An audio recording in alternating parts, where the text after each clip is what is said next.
Hey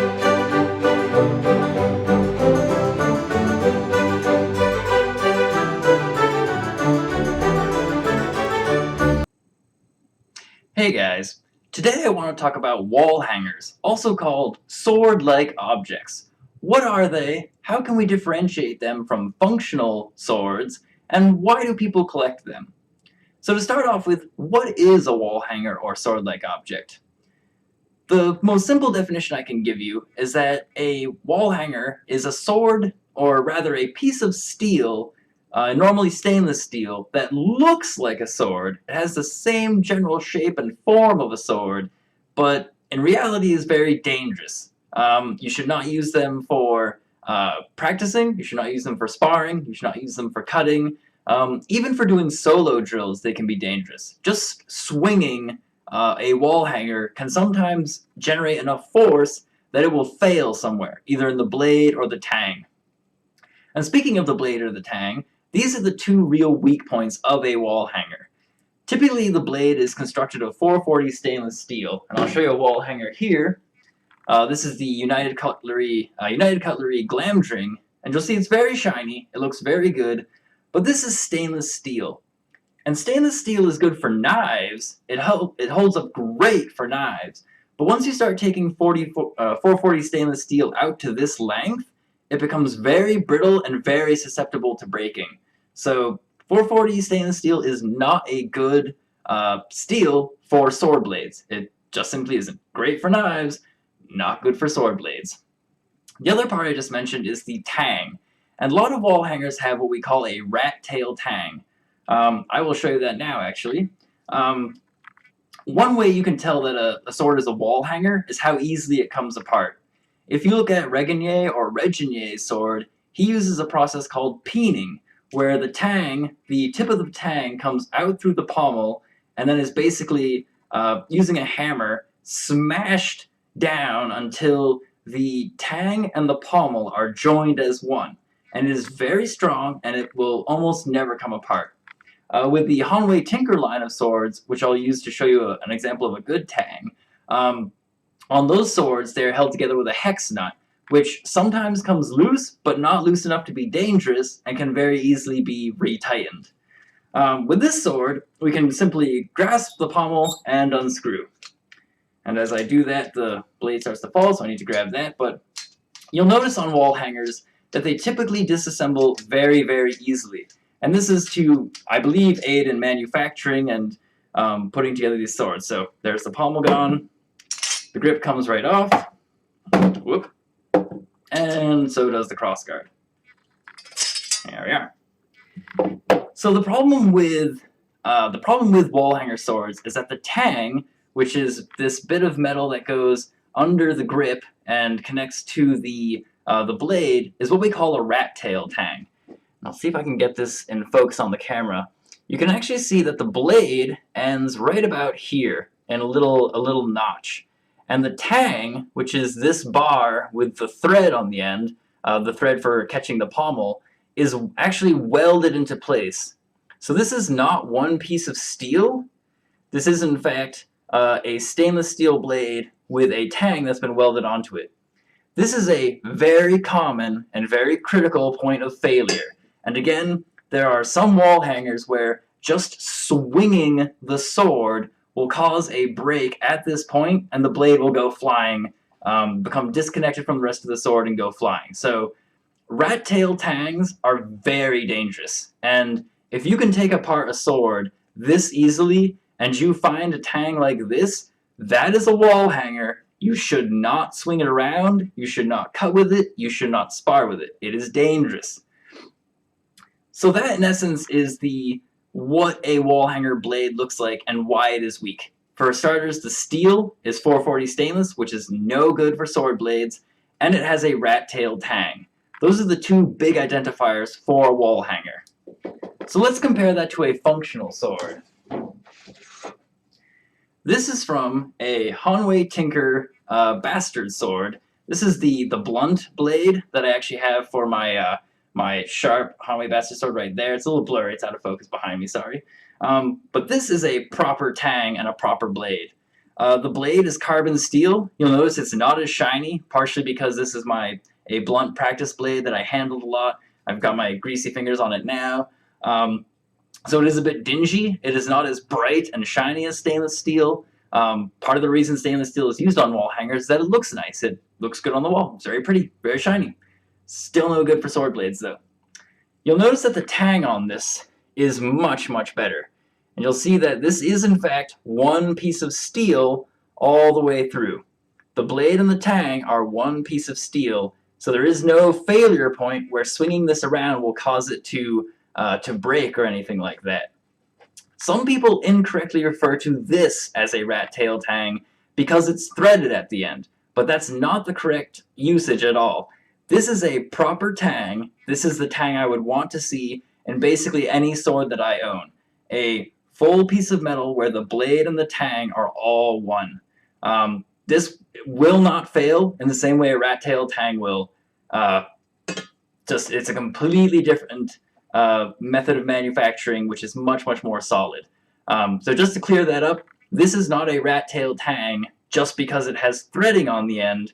What makes a rat tail tang, in fact, is when the tang, when the tang is not part of the blade. It's been welded on after, which again creates that very dangerous critical failure point.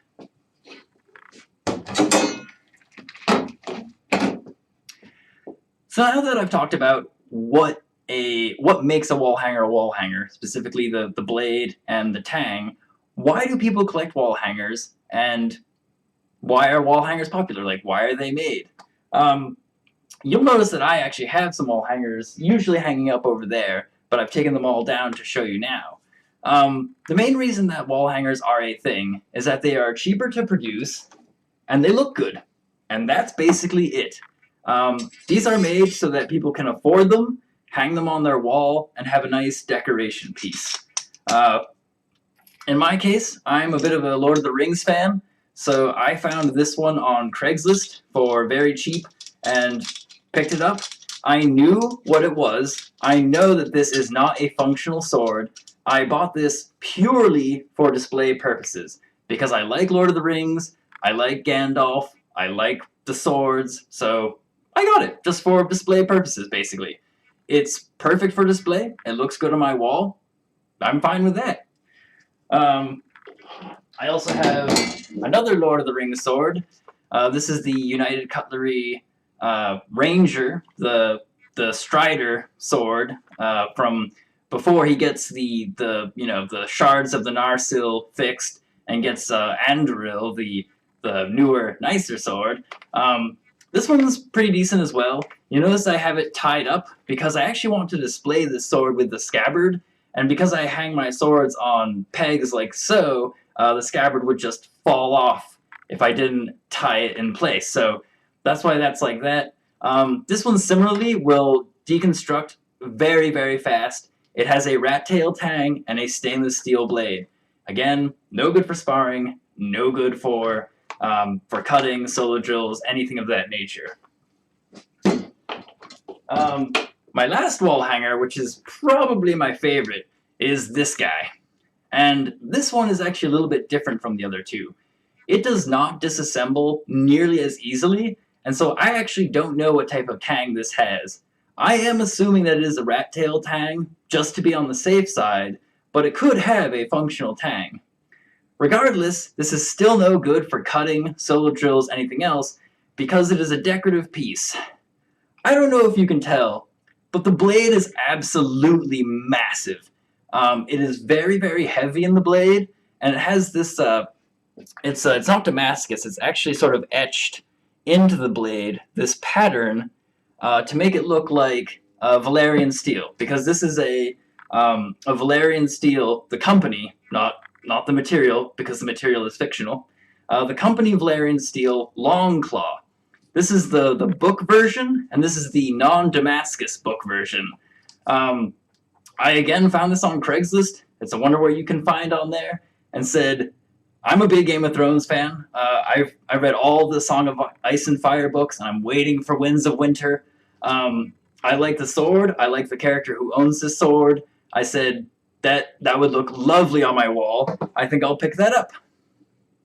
And one of the coolest parts about this is actually something that came with it, which is a certificate of authenticity, which, you know, certificates of authenticity are okay. What I really like is that it's signed by George R.R. Martin. That's cool. So I display this sword with this thing, mainly just because I think George R.R. Martin's a great author. I think his books are excellent. I also do watch the show, and I think the show is pretty dang good. I don't want to talk too much about it because I don't want to accidentally leak a spoiler or something. Very anti-spoiler. But yeah, suffice it to say, those are basically my wall hangers and why I bought them. I'm a fan of The Lord of the Rings. I'm a fan of Game of Thrones. So I specifically bought those to display, knowing that they are not functional swords. There are companies that do make functional versions of these swords.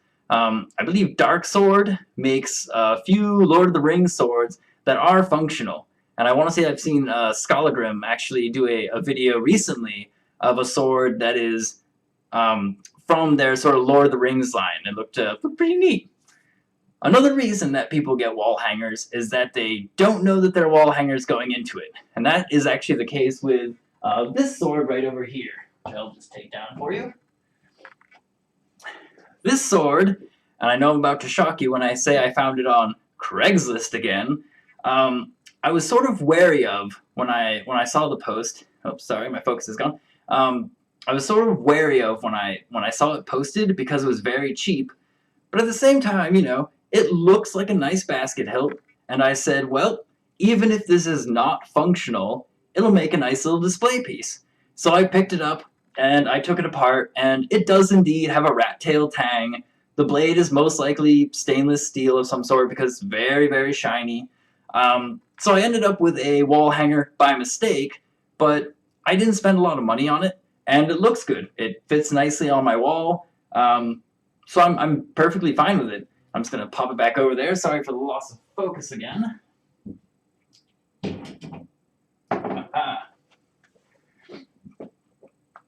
So there you go, really. That's what I really wanted to cover in this video was, what is a wall hanger? And again, just to reiterate, a wall hanger is a sword which is not functional in that the blade is made of a material that is not sufficient for swords. The tang is built in such a way that it has a critical point of failure, which could cause the sword to fail even when just swung. Forget cutting, forget sparring, just swinging them can be dangerous. A functional sword, on the other hand, is again made of a material that is actual steel, nice high carbon steel that will not break when you're sparring, when you're cutting, when you're just doing solo practice.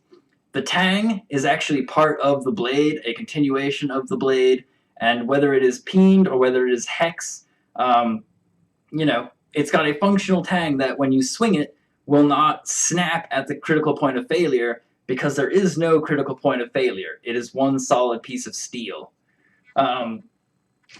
Just to show you really quickly, I'll show you the Hanalei sword that I have and a Regnier sword, or Regnier, sorry about the pronunciation there, to show you the difference between a hex nut pommel and a peen. So, this sword, for example, has a peened pommel. And so you can see where the tang basically stuck up out of the pommel and then was hammered down until it is one with the hilt. The tang, pommel are all connected together. And I've had this sword for about a year and a half or so, so that means it's probably time for another follow-up review. And it is as solid as the day I bought it, even though I use this for drills, solo drills, and class drills. A little bit of sparring. I have to be very wary with sparring because of the tip, but it is held up, and it's not loose, nothing. This sword has held up really, really well, and largely thanks to that peened pommel.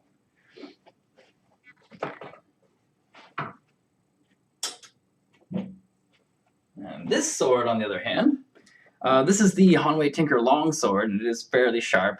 And you'll notice that it has a hex nut. I need to safely pick this up here. There we go.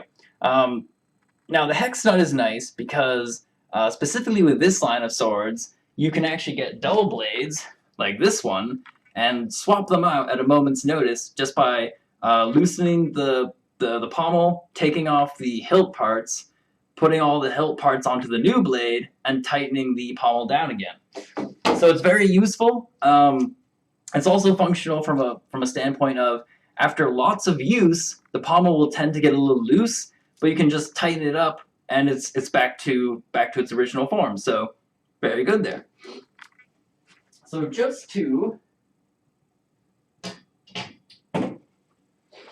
So that was just to show you the differences between some functional swords and how they can be attached. And to again reiterate that just because there